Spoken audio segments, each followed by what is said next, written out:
Shalom Bapak Ibu semuanya, sebelum kita mendengarkan firman Tuhan, mari kita sama-sama terlebih dahulu berdoa. Haleluya Yesus.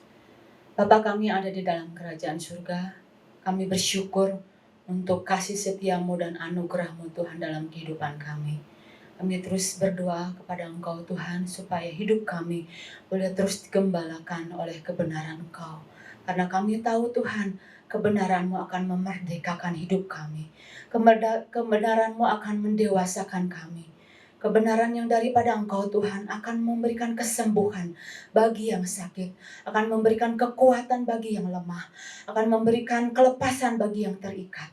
Kami berdoa Tuhan, biarkan kebenaran-Mu boleh menjadi bagian yang kami kejar Tuhan. Dan kami berdoa Tuhan, bawa dan tarik hati kami Tuhan untuk lebih dalam mengenal dan mengasihi Engkau. Pagi hari ini Tuhan, kami bawa hidup kami untuk kami belajar taat, belajar tunduk Tuhan pada kebenaran yang daripada Engkau. Berbicaralah ya Tuhan, kami mau Tuhan mendengarkan apa yang Tuhan pesankan Tuhan lewat pesan Tuhan di minggu ini. Berbicaralah dan urapilah setiap kami yang mendengarkannya, juga hamba-Mu yang mempersiapkannya.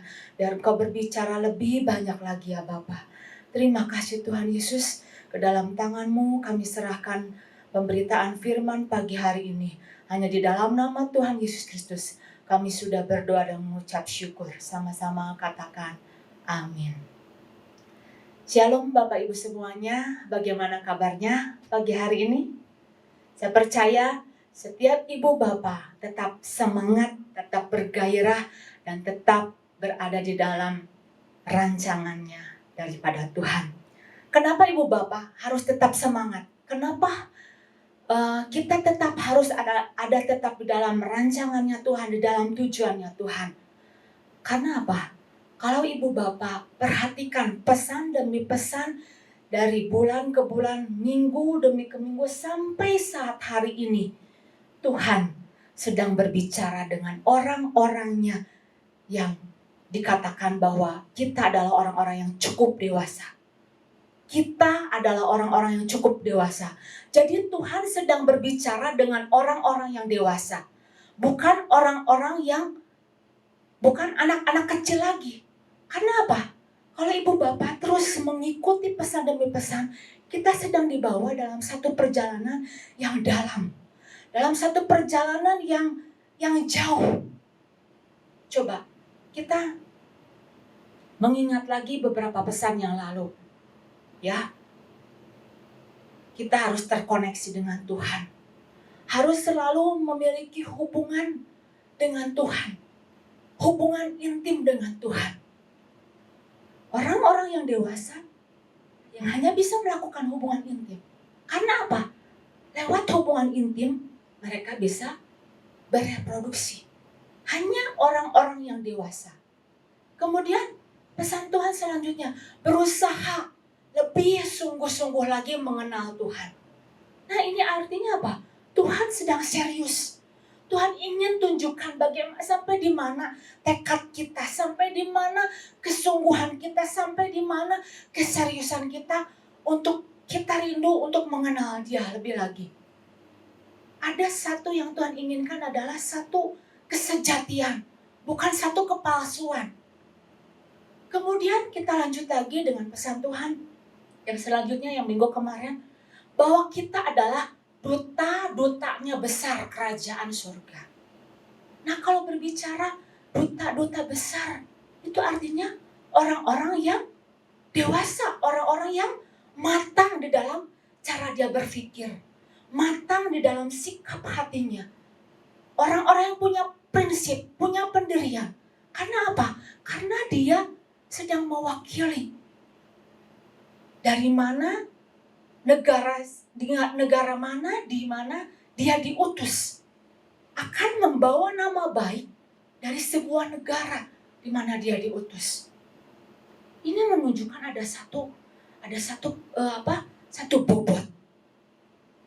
Dan kemudian minggu ini Tuhan berbicara, pahami strateginya Tuhan. Wow, dahsyat. Apakah ibu bapak pernah berpikir enggak? Ada gitu anak-anak kecil yang diterjunkan untuk masuk dalam peperangan.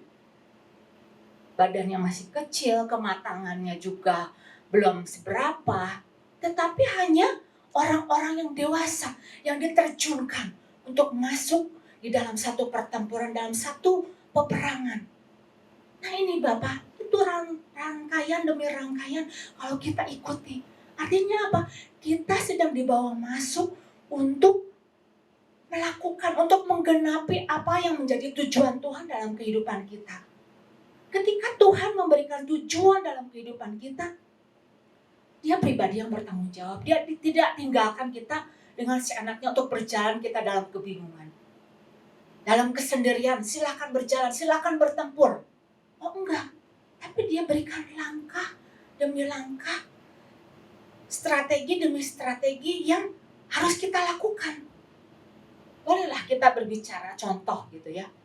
Ketika kita mau masukkan gitu ya, anak kita itu masuk dalam sebuah perguruan tinggi yang favorit ya.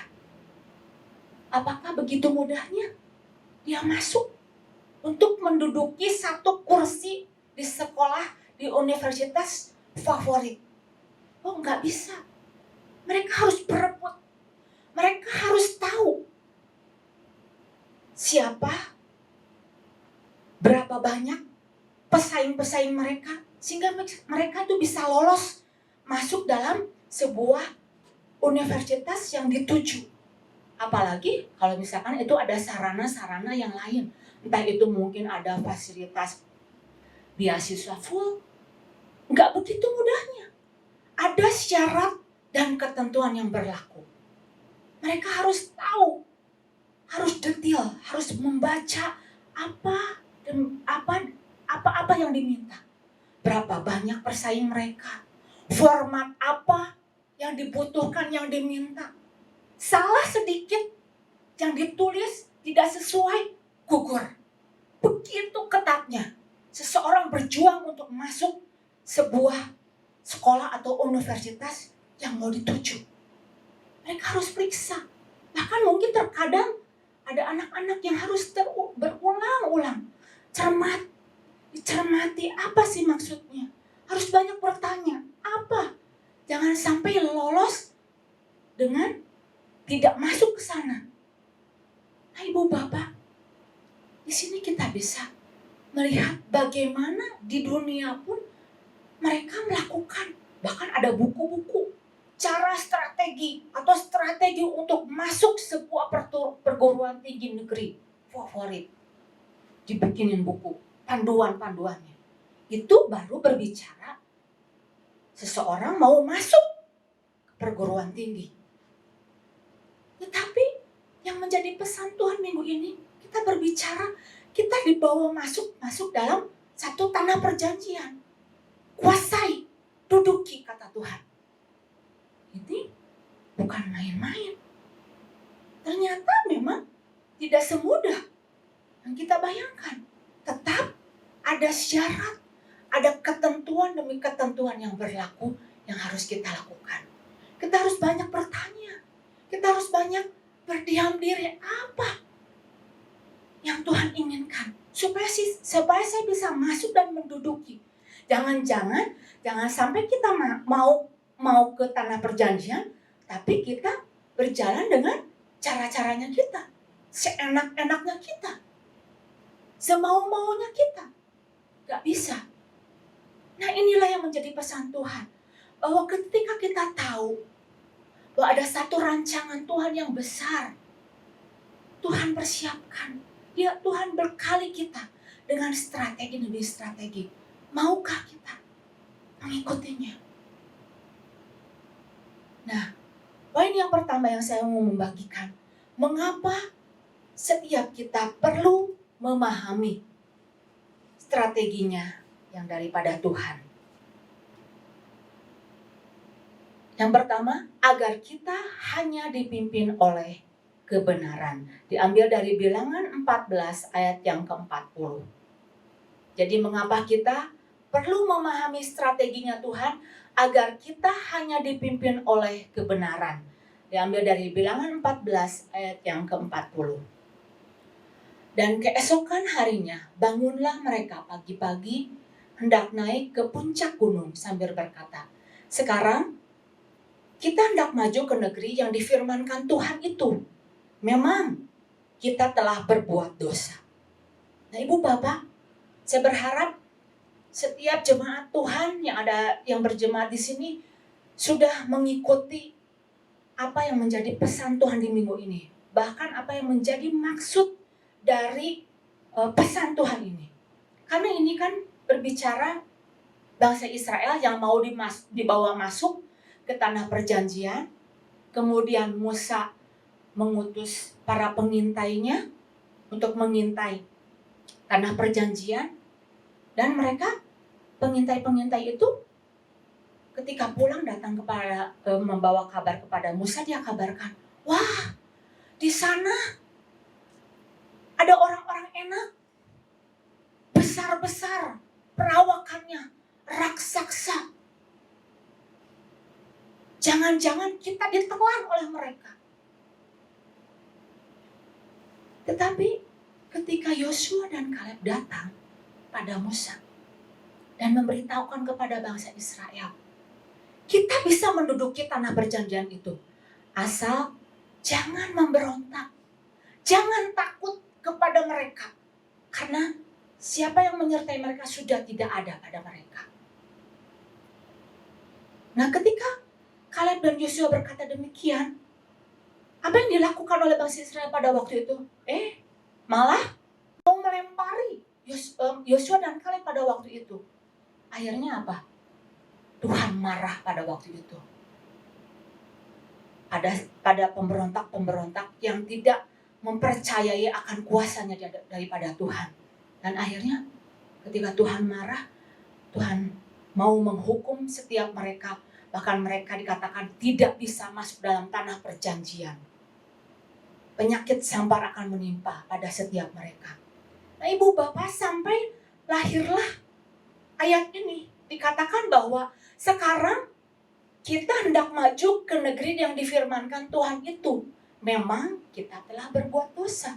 Jadi ini satu keadaan, kalau kita bisa lihat, ini satu keadaan bahwa bangsa Israel sangat parah saat itu.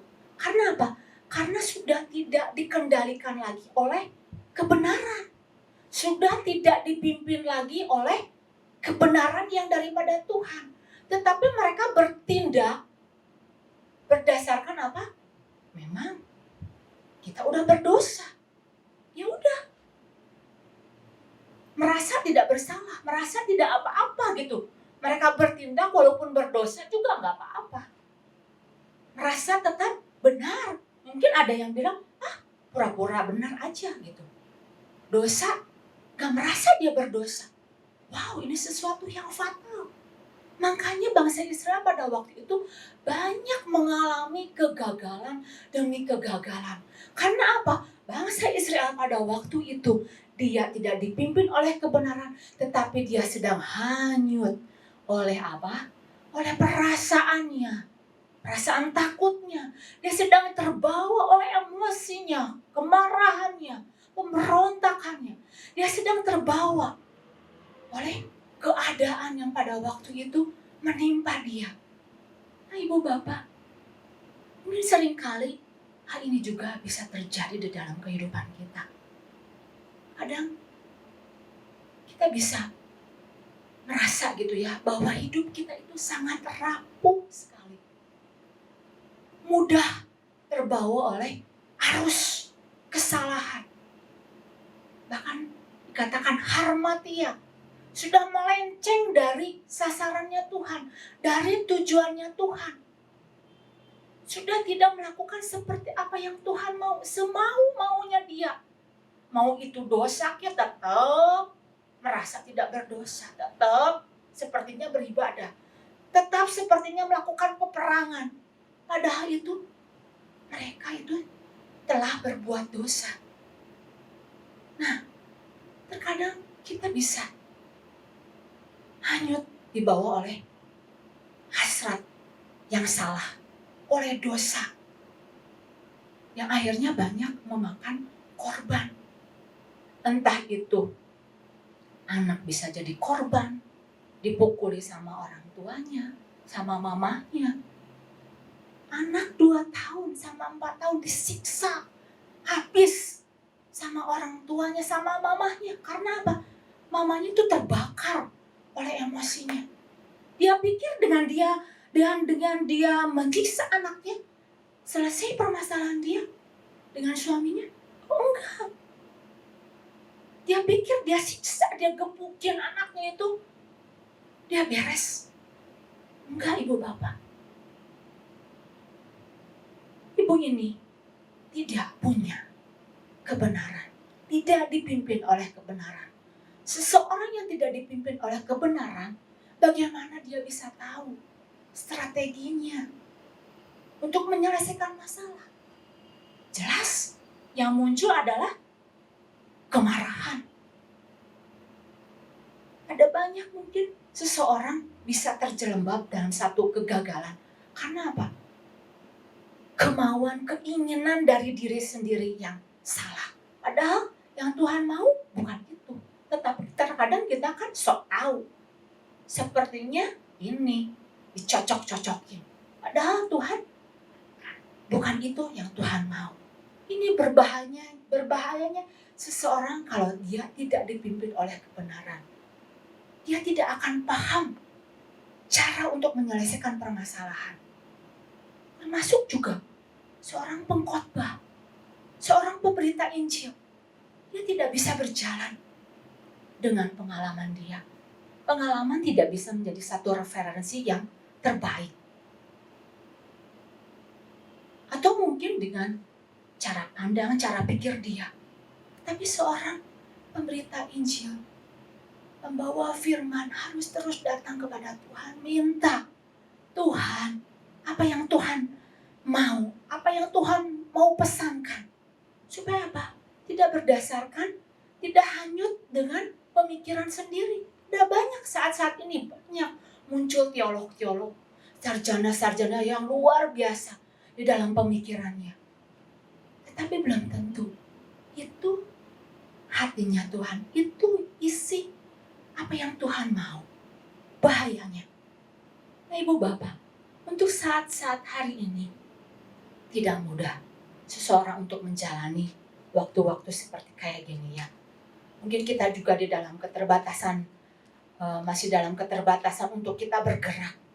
Tetapi kalau kita hidup dipimpin oleh Tuhan, kita tidak akan menjadi takut oleh situasi dan keadaan, bahkan mungkin terjerumus oleh keadaan. Justru pada saat-saat sulit seperti ini, inilah waktunya yang tepat untuk kita mengandalkan Tuhan. Waktu yang tepat untuk kita mencari Tuhan. Waktu yang tepat untuk kita bebenah lagi. Waktu-waktu yang sulit terkadang Tuhan pakai supaya kita apa? Menjadi orang-orang yang kreatif. Datang sama Tuhan. Bertanya lagi sama Tuhan. Tuhan, apa sih yang Tuhan mau supaya aku lakukan? Situasi-situasi kayak gini tidak semua orang jatuh dan buntu jalannya. Ada banyak situasi-situasi kayak gini malah mereka mencuat, bahkan mereka meraup banyak keuntungan. Nah, disinilah bagaimana kita menyikapi masalah. Jadi masalah bukanlah masalah sampai kita menyadari bahwa kita dipimpin oleh kebenaran. Karena apa? Ketika kita tahu kebenaran, kita akan tahu strateginya, cara untuk menyelesaikan apa yang diperhadapkan kepada kita. Jadi ibu bapak, semuanya jangan takut. Mari tetap semangat, tetap bergairah, tetap mencari Tuhan. Situasi atau apapun juga, entah itu hancurnya keberadaan kita, seburuk apapun, separah apapun kondisi kita, jangan mundur, jangan lemah. Karena apa? Allah kita itu adalah Allah yang hidup. Dia Allah yang jago strategi. Dia punya banyak cara untuk memulihkan seseorang, untuk mengubah situasi dan keadaan. Yang terpenting apa? Yang terpenting kita miliki kebenaran. Datang sama Tuhan, cari Tuhan. Tuhan pasti kasih tahu. Tuhan pasti kasih pemahaman kepada kita sehingga kita tahu strategi yang tepat untuk kita menyelesaikan permasalahan kita. Mari Ibu Bapak, terus tata hidup kita, tata hati kita, jaga damai sejahtera yang Tuhan berikan kepada kita.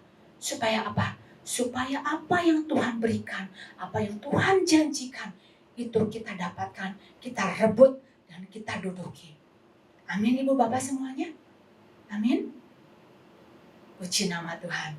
Baik, itu yang pertama. Yang pertama adalah bahwa pentingnya seseorang untuk memahami agar kita dipimpin oleh kebenaran. Kemudian yang kedua, mengapa seseorang perlu memahami strategi daripada Tuhan? Agar kita tahu apa yang akan terjadi di depan. Diambil dari Bilangan 14 ayat yang ke-43.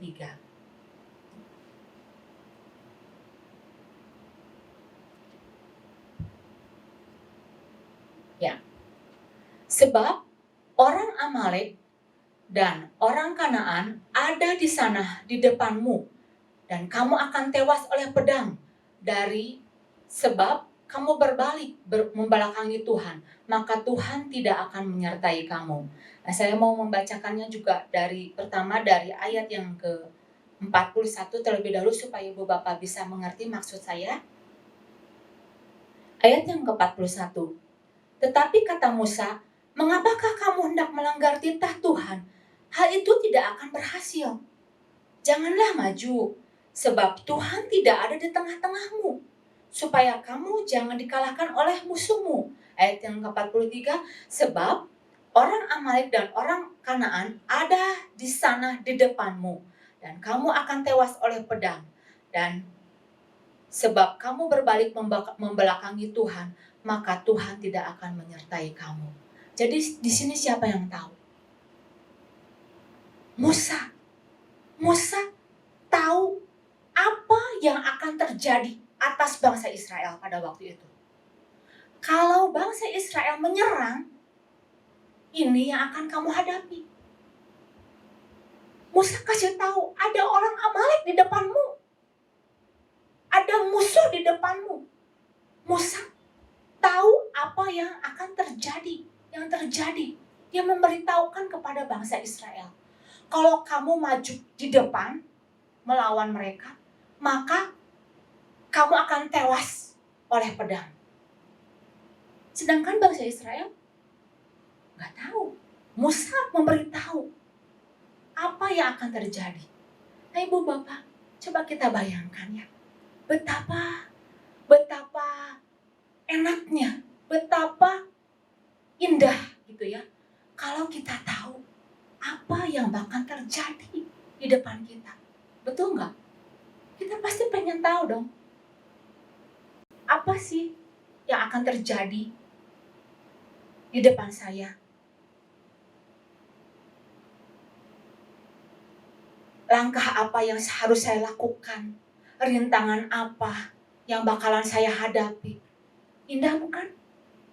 Makanya mungkin ada beberapa orang ketika menyadari gitu ya, bahwa dia ingin tahu keberadaan untuk masa depannya, dia datang pada hamba-hamba Tuhan yang punya nubuatan. Dia pengen dinubuatin, dia pengen tahu apa yang bakal terjadi di dalam kehidupannya, atau mengkoreksi dirinya. Dia kejar hamba Tuhannya. Ya nggak salah gitu ya, tetapi jangan terlalu mengidolakan. Yang harus kita kejar bukan hamba Tuhannya, tetapi Tuhan yang memberikan mujizat pada hamba Tuhan ini. Nah Ibu Bapak, ketika kita tahu ya bahwa kita tahu apa yang bakal terjadi di dalam kehidupan kita, maka hidup kita akan efektif. Hidup kita akan nggak sembarangan. Hidup kita tidak akan memboros-boroskan tenaga, waktu. tidak akan memboros-boroskan, kita akan fokus pada apa yang Tuhan mau kerjakan di dalam kehidupan kita. Dan kita juga akan merasa tenang. Oh iya, betul. Ketika kita tahu pandemi atau corona saat-saat ini yang terus bekerja, tetapi firman Tuhan katakan di dalam Mazmur 91 ayat yang ke-7 ya. Ini ayat yang sering kali diulang-ulang gitu ya, banyak sekali viral gitu ya. Walau 1000 orang rebah di sisimu dan 10.000 rebah di sebelah kananmu, tetapi itu tidak akan menimpamu. Ayat yang ke-8, engkau hanya menontonnya dengan matamu sendiri dan terhadap pembalasan, melihat pembalasan terhadap orang-orang fasik. Ayat yang ke-9, sebab Tuhan ialah tempat perlindunganmu yang maha tinggi, yang kau buat tempat perteduhanmu. Wow, di sini orang-orang yang tahu gitu ya apa yang terjadi, dia tidak akan menjadi resah, ikut-ikutan resah, tetapi dia punya apa? Dia punya ketenangan, dia punya rasa aman, dia tidak terbawa oleh keadaan, oleh situasi yang terjadi. Nah, saya mau membagikan bagaimana pentingnya seseorang itu untuk tahu apa yang akan terjadi di depannya. Saya mau bagikan bagaimana peristiwa Yusuf. Yusuf luar biasa sekali.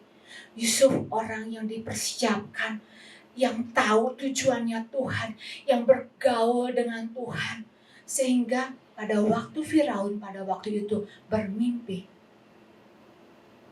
7 lembu kurus memakan 7 lembu yang gemuk. Dia bisa menafsirkan arti mimpi tersebut. Bulir gandum yang kurus memakan bulir gandum yang gemuk. Yusuf tahu. Karena apa? Yang memberitahukan siapa? Yang memberitahukan adalah Tuhan. Bakal terjadi. Raja Firaun akan terjadi 7 tahun masa kelaparan. Akan terjadi 7 tahun masa kelimpahan. Nah, dari situlah ketika Yusuf tahu, dia berjalan. Dia mulai melakukan dengan strateginya Tuhan. Mulai bangsa Israel pada waktu itu disuruh mengumpulkan gandum perbekalan untuk menghadapi 7 tahun kelaparan. Disinilah bagaimana kalau kita tahu gitu ya, kalau kita tahu bakal apa yang terjadi di depan kita, dan kita bisa memahami strateginya daripada Tuhan. Wow, begitu indahnya, begitu terkontrolnya, begitu tertatanya kehidupan kita, sehingga kita langkah demi langkah yang kita lalui bukan lagi berdasarkan pemikiran saya, bukan lagi berdasarkan analisa saya, bukan lagi berdasarkan penafsiran saya yang seolah-olah benar, tetapi semuanya berdasarkan apa yang daripada Tuhan, sehingga ketepatan demi ketepatan, kemenangan demi kemenangan terjadi pada waktu seseorang terus berjalan di dalam kebenaran dan terus berjalan mengetahui apa yang Tuhan mau di dalam kehidupannya. Puji nama Tuhan. Saya percaya setiap ibu bapak ingin masuk lebih dalam lagi untuk melakukan apa yang menjadi maksud dan pesan Tuhan lewat tujuan hidup kita.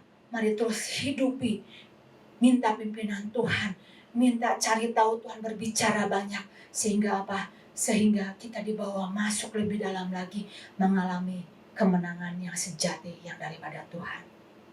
Amin ibu bapak semuanya. Puji nama Tuhan. Sekian firman Tuhan. Tuhan Yesus memberkati. Mari kita sama-sama berdoa. Bapa di dalam surga, terima kasih hamba-Mu sudah selesai berbicara. Kami tahu Tuhan, ketika kami mendengarkan firman-Mu, firman-Mu akan bekerja di dalam kehidupan kami semuanya Tuhan. Kami boleh semakin haus, kami boleh semakin mencari Tuhan apa yang Tuhan mau di dalam kehidupan kami.